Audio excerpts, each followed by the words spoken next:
Então, vamos falar um pouquinho mais sobre rãs touros, né? Ontem teve uma prévia, o Loic falou um pouco da anatomia, da fisiologia delas. E hoje eu vou falar um pouquinho de o manejo ambiental da rã touro, a americana. Vou falar um pouco sobre a ambientação, a alimentação e o enriquecimento e um pouco dos cuidados também que a gente deve ter.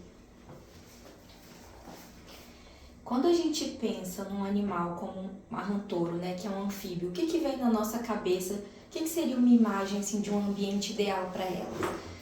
Né? Na natureza, onde elas vivem, a gente pensa numa imagem assim, um brejo, um pântano, né, com sombra, com plantas. Então, na natureza, né, o ambiente delas tem características muito específicas e essas características influenciam diretamente na fisiologia do animal, no comportamento, nos hábitos alimentares, né? Acho que o Loic falou ontem, mas ela é nativa da América do Norte, né? Principalmente ali da região leste e sul, que é uma região mais quente dos Estados Unidos, mas ela foi introduzida em diversas partes do mundo, principalmente, inclusive no Brasil.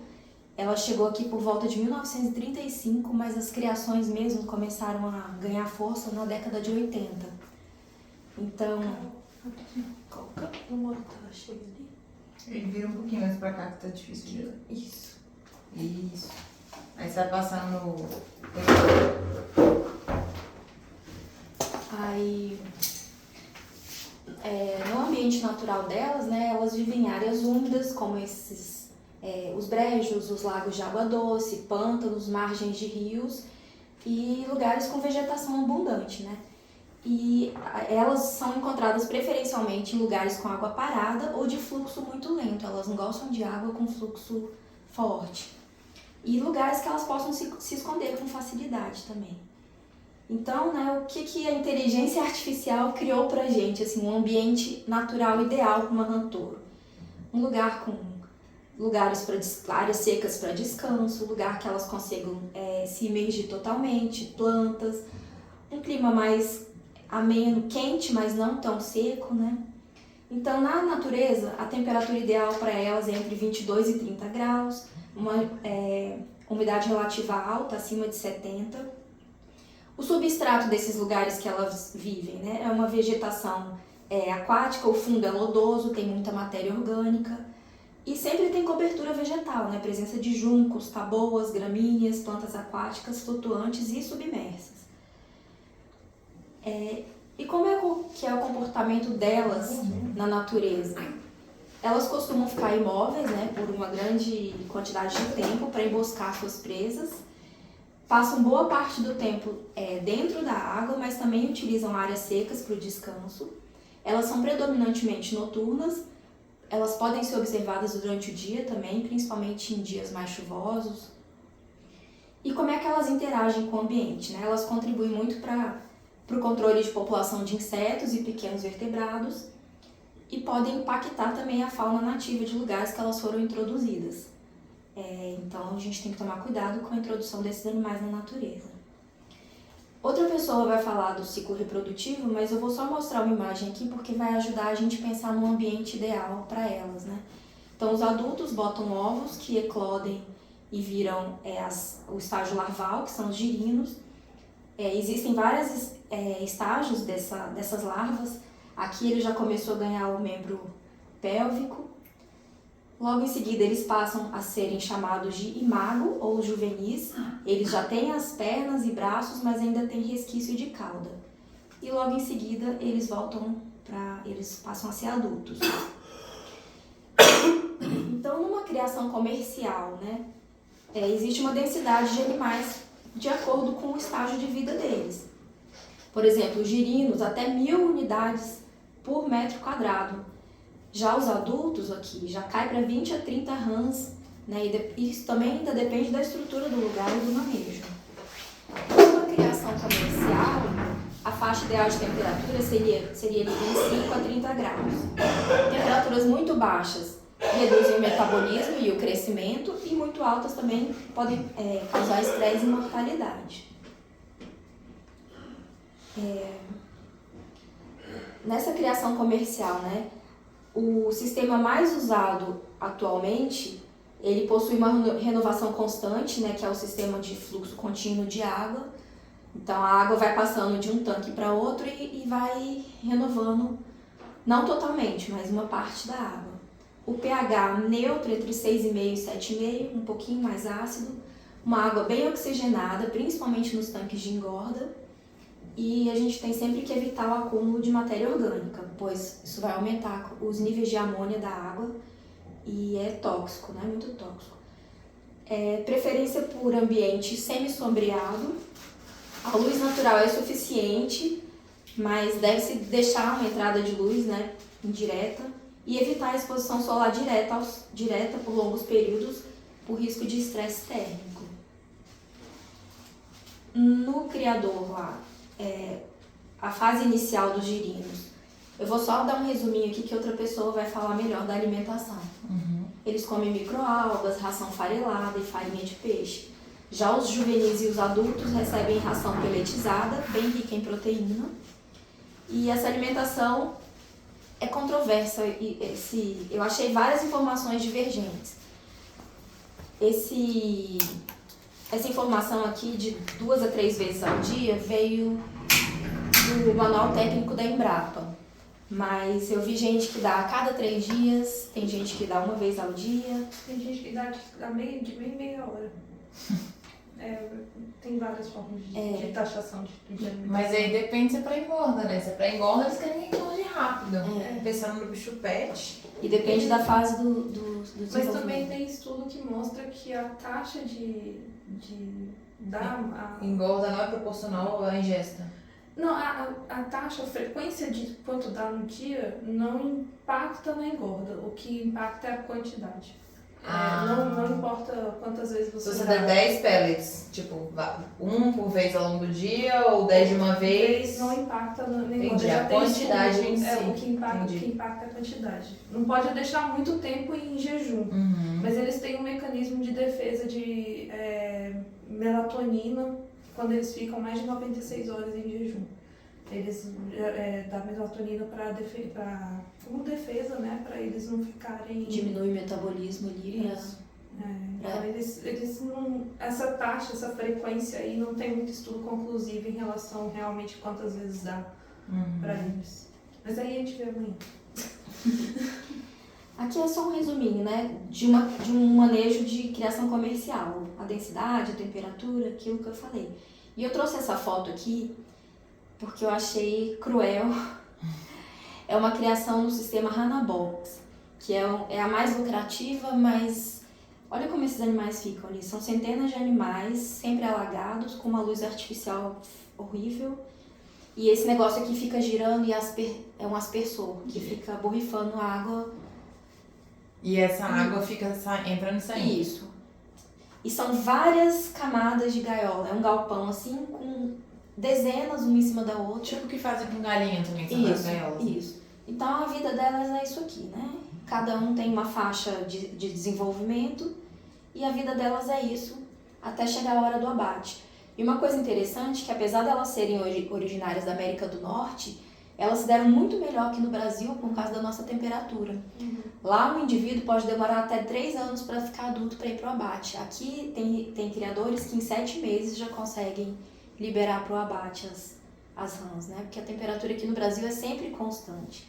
Tirando o sul, que tem o clima um pouco mais frio, mas aqui elas se deram muito melhor do que em vários países. E aí, de uns anos pra cá, a gente começou a ver um aumento pela procura de animais exóticos como pet, né? E, aparentemente, a rã touro entrou, assim, com força na vontade das pessoas. Por quê? É uma espécie exótica de fácil manutenção em ambientes controlados, tem um comportamento interessante e uma aparência robusta, são animais resistentes, silenciosos, são dóceis. Então são animais fáceis de cuidar e que trazem um estímulo para as pessoas quererem, né? E é o único anfíbio legalizado no Brasil, né? Isso. Que a gente pode ter como pet. Isso, como pet. Aí aqui a gente pensou, né? O que seria um ambiente ideal para a Ruth e Raquel poderem assistir os estagiários trabalhando durante o dia? uma área alagada, uma área seca para elas descansarem, alguns troncos, umas plantas que aguentam menos luminosidade, talvez até artificiais. Aí, assim, no comércio a gente acha possibilidades infinitas de construir um aquaterrário, né? Esse aqui, que é como a Carol falou, que é para um tigre d'água, a gente consegue adaptar também, até no mesmo no que já tem aqui, a gente poderia adaptar umas plataforminhas assim, umas rampinhas, eu acho que ficaria bem legal. E aí a gente pode lançar a mão de várias coisas que tem no mercado para a gente conseguir fazer um controle legal desse manejo, né? Por ele ser um animal ectotérmico, ele depende da temperatura do ambiente, né? E como a faixa ideal de temperatura é essa, né, durante o dia 24 a 30 e durante a noite pode cair um pouquinho, a gente poderia usar termostatos, termômetros para controlar essa temperatura. A umidade do ar tem que ser alta, né, acima de 70%. A gente pode usar sempre um higrômetro para controlar essa umidade. Se precisar, a gente pode borrifar água no ambiente de vez em quando para deixar sempre úmida a atmosfera ali dentro, né? E o substrato? Existem dezenas de opções no mercado. A gente pode usar fibra de coco, esfagno. Eu achei esse Reptisol, que é para répteis e anfíbios, que ele também é uma mistura de vários substratos que ele consegue deixar a parte seca ali do aquaterrário, né? Com uma umidade sempre constante. Esse substrato, ele não deve ser assim muito abrasivo e nem conter partículas pequenas como cascalho, areia, que a rã pode, por engano, engolir, né? Achar que é uma ração, vai pegar a ração e pode pegar uma pedrinha junto. Então, quanto mais homogêneo o substrato, melhor, até para evitar machucados também. E sempre livre de produtos químicos. Eu achei esse site aqui que ele tem muitos produtos interessantes para anfíbios e outros animais exóticos também, e tem esse substrato, tem rações específicas, eu achei interessante, depois quem quiser dar uma olhadinha. E na criação caseira, né? A densidade, como é a densidade do espaço, de indivíduos por espaço? Cada indivíduo deve possuir pelo menos de 40 a 60 litros de água e um espaço de terra suficiente para ele poder se movimentar. Então, pensando na quantidade de litros de água mais o espaço de terra, o espaço de cada animal seria o equivalente de 60 a 80 litros para cada um deles, né? Isso ideal. Aquele ali embaixo ele tem 84 litros, então está numa média de 42 litros por animal. Que a gente tem que pensar que a rã na fase adulta pode atingir até 20 centímetros de comprimento, né? Então a gente pensa num terrário já pensando no tamanho final dela. E sobre a exposição ao sol, ela não precisa de exposição direta ao sol. Se não for possível ela ter uma luz indireta, uma janela, alguma coisa, a gente pode pensar na lâmpada de UVB, que são específicas, né? Tem para répteis e anfíbios, porque vão auxiliar, né, na síntese da vitamina D, a absorção de cálcio. Eu vi que elas podem precisar de suplementação de cálcio na alimentação também, não sei se você vai falar disso. E a qualidade de água, né? A gente pode usar os mesmos para aquarismo, que é o teste de pH, o anticloro, a gente pode usar também o teste de amônia e de nitrito. Amônia e nitrito tem que ter 0 na água, não pode ter um pouquinho, tem que ser 0.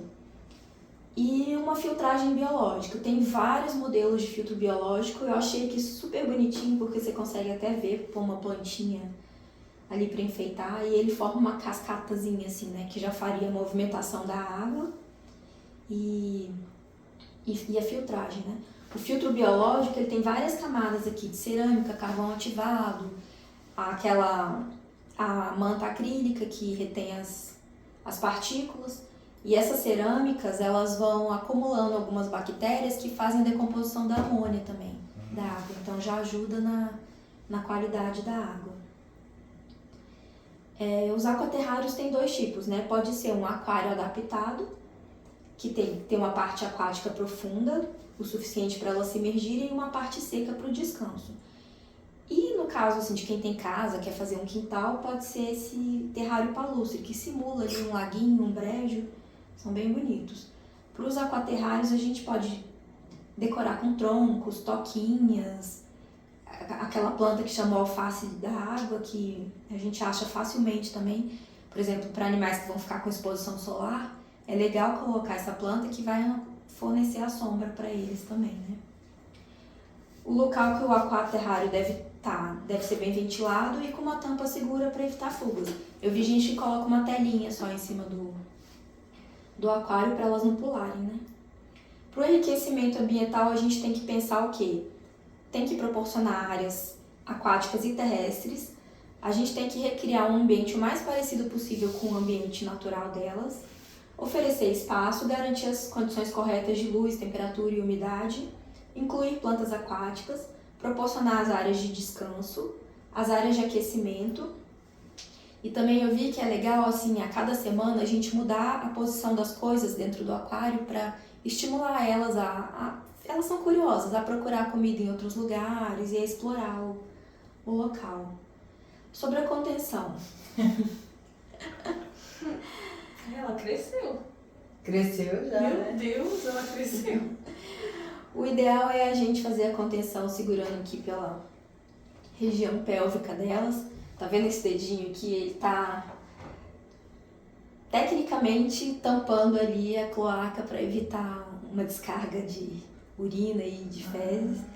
Então, assim, aqui com a nossa rotina a gente já meio que aprendeu a pôr sempre o dedinho assim, para evitar um xixi no jaleco. E só isso, gente.